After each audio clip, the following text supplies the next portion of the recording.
Before Rome ruled the world, another civilization thrived in Italy, one so powerful, so mysterious that the Romans themselves feared their rituals. The Etruscans practiced ceremonies so bizarre that even their conquerors tried to erase them from history. Human sacrifice, prophecy through lightning, and funeral games that would shock modern audiences. This is the story Rome didn't want you to know. By the end of this video, you'll understand why the Romans borrowed their culture, but buried their secrets. Around 900 BCE, while Rome was still a collection of mud huts, a sophisticated civilization dominated central Italy, the Etruscans. Their cities had paved streets, underground sewers, and temples that made early Rome look primitive. They were master metalworkers, creating gold jewelry so intricate that modern jewelers struggle to replicate it. Their merchants traded with Greece, Egypt, and Carthage. They gave Rome its alphabet, its architecture, even the practice of gladiatorial combat. But beneath this sophisticated exterior lurked rituals so disturbing that ancient historians could barely describe them. The Romans adopted Etruscan culture wholesale, but when it came to their religious practices, they were horrified. What were they hiding? Imagine you're an Etruscan general about to go to war. You don't consult maps or spies.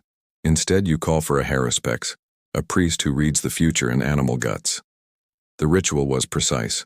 A pure white sheep would be sacrificed at dawn.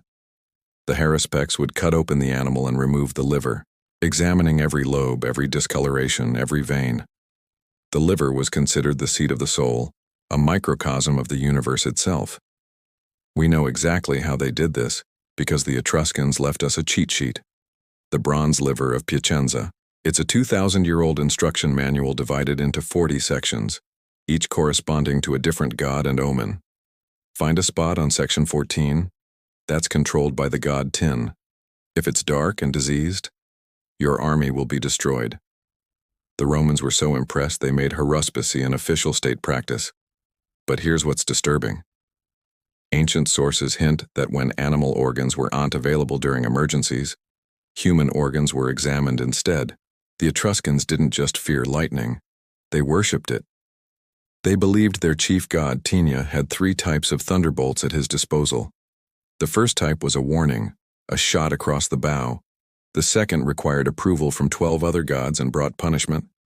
But the third type of lightning could only be thrown with permission from mysterious, hidden gods. And it brought total, irreversible destruction. When lightning struck a location, Etruscan priests would rush to the site and perform a bizarre ritual called burying the lightning. They would dig up the earth where it struck, place it in an urn, and bury it with full funeral honors. That spot became sacred ground, forever forbidden. They divided the sky into 16 regions. Lightning from the east meant favor from the gods. From the northwest, absolute disaster. Etruscan priests kept detailed records of every strike, its direction, time of day, and what followed. They were creating a meteorological database of divine will. But their strangest rituals happened at death. When an important Etruscan died, the funeral wasn't just a ceremony. It was a spectacle of blood. Etruscan tomb paintings reveal the truth. Funeral games featuring mortal combat. But not gladiators as we imagine them. The paintings show something far more sinister, the fursu game. Picture this. A man stands with a sack over his head, armed only with a club. He's attached by rope to a masked figure, the fursu, who wears a pointed hat and beard. But here's the twist. Between them is a savage dog, also on a rope, trained to attack the blinded man. The crowd watches as the hooded victim swings blindly while the dog tears at him. When he finally falls, his blood is an offering to the deceased. This wasn't cruelty for its own sake. It was theology.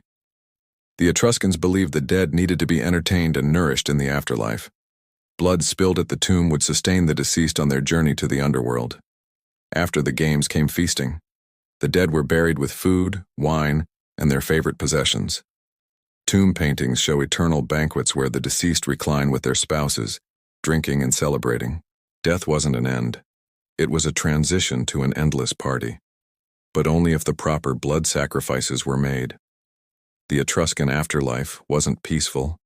It was guarded by demons that would make Greek mythology look tame. Meet Charun, the Etruscan Grim Reaper.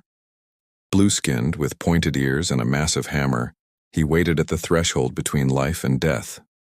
His job? To strike the dying and escort them to the underworld, whether they were ready or not. Beside him stood Vanth, a female demon with wings and snakes, and Tuchulcha, a creature so horrifying that when painted in one tomb the artist wrote, "I am Tuchulcha with a terrible aspect," as if viewers needed the warning. These weren't metaphorical figures. The Etruscans believed these demons were absolutely real, waiting at the moment of death. This is why their burial rituals were so elaborate. You needed protection for the journey. Unlike the Greeks who believed in free will, or the Romans who believed in civic duty, the Etruscans were obsessed with fate. They believed every person, every city, every civilization had a predetermined lifespan. Ironically, their priests predicted that Etruscan civilization itself would last 10 saecula, about 1,000 years. They were right. By 264 BCE, Rome had conquered the last Etruscan cities. But this wasn't just a military conquest, it was a cultural one.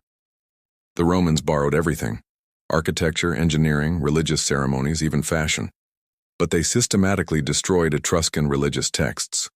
Why? Because Etruscan prophecies had predicted Rome's own expiration date. By the 1st century CE, only one Roman could still read Etruscan: Emperor Claudius.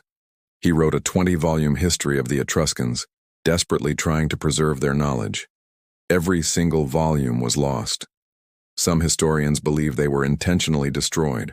Within 200 years of Roman conquest, the Etruscan language was dead. Their cities were abandoned, their customs forgotten. It was as if an entire civilization had been erased from existence. But they left clues behind. Today, archaeologists are still uncovering Etruscan tombs, each one revealing more about these mysterious people. Their bizarre rituals, their obsession with death and prophecy, their belief in a predetermined fate. Every time you see a Roman building with an arch, watch a boxing match, or see a theatrical performance, you're witnessing Etruscan influence. Rome became great by standing on Etruscan shoulders. They just didn't want to admit it. The Etruscans believed everything had a destined end, including themselves. They built a civilization that would last exactly as long as the gods decreed.